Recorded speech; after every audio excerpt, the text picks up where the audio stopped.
2, 3. You're on, Ricky. Good evening, everyone. Ricky Tatum, and the title of my presentation is Through the African American Lens. Basically, it's from an African American perspective. And it's the reason the African American Museum was built in Washington, D.C., opening in 2016. The myth is the impression or the views of many people feeling and thinking that African Americans are non-achievers in terms of society. And so I covered 3 paragraphs on what I feel is important to this myth. Again, many Americans have negative views of African Americans being non-achievers, and the U.S.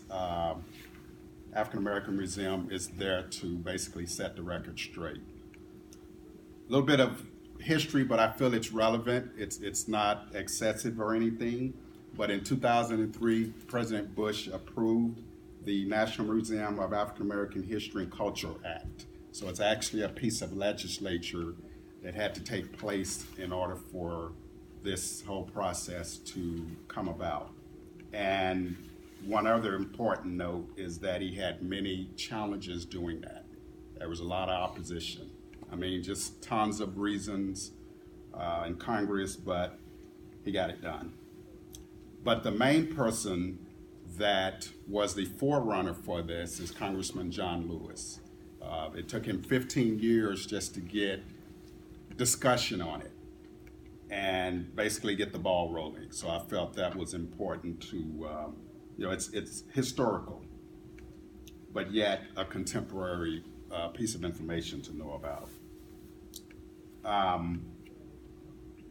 So primarily the many other parties involved, the notion was the hope of a museum in saving African American treasures, such as literature, textile, photos, and other delicate materials from around the country. And the textiles is basically what a lot of these people wore before they actually wore clothing. And the reason why I think that's important is because if anyone want to ever do, any type of research on this and bring it up to contemporary times, many Africans didn't wear regular clothing. It was just basically fabric. And today's term is called textile. Also, the culture of the museum is the hopes to give a certain generosity and spirit and gratification about the museum's ambitions and African American contributions to the country. The other important note is how the symbolism is a major factor in this as well. And symbolism, of course, is anything other than something tangible. It's actually an object that identifies a very important piece of information, such as Nat Turner's Bloody Bible. Good, Ricky. And the reason why that's important is because this was his basically sanctuary during the times of slavery, and it was also the only object that he had on him when he was actually hung. So I know a lot of people do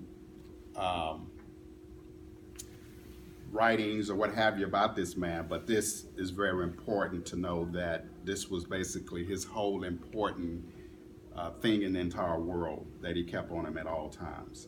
And the Bible was actually donated from a lady by the name of Wendy Porter from generations of families that actually captured this Bible. So it's actually in the museum today. And it talks about a lot of his trials and tribulations during that time. This is important because of, again, several, and passed down to several generations before landing in the hands of Miss Porter's family. So I actually go more in depth about symbolism in the paper itself, because I think that when you go through the museum, I haven't gone, by the way, but I've done tons of research, particularly with this project. But when you go do the research on this, a lot of the symbolism speaks for itself. You don't even need any type of literature to fully understand That's interesting. what that symbolism is saying, and how today's generations can understand what that symbolism is saying. And lastly is, I feel that everyone should visit the museum. It's like a educational statement for particularly all Americans, because it has a very strong impact on healing racial relations in the country, and the testament on unvarnished truth, of course, about Good, yeah, that's good. America's dark history up until the present. You should go in with an open mind, to celebrate the triumphs and the present of how far we've come, and understanding why such movements were created, like the Black Panthers and Black Lives Matter. Good. If you have any doubts about, that just being a current social statement, perhaps going to the museum or certainly doing your own research on it online or whatever, that will hopefully clear up that doubt, or if you think it's just a social statement rather than what the statement is or the movement is actually trying to portray. All lives must matter in order for the nation to thrive. I think that pretty much is self-explanatory. This museum may not satisfy every American's acceptance of African American contributions to the country, but however, it can also deflect whatever criticism that might come their way, as far as trying to get some sort of, trying to get other people to really focus on the information that's being presented rather than their own personal thoughts or feelings. And I mean, it just simply speaks the truth of generations to come. That's basically about it.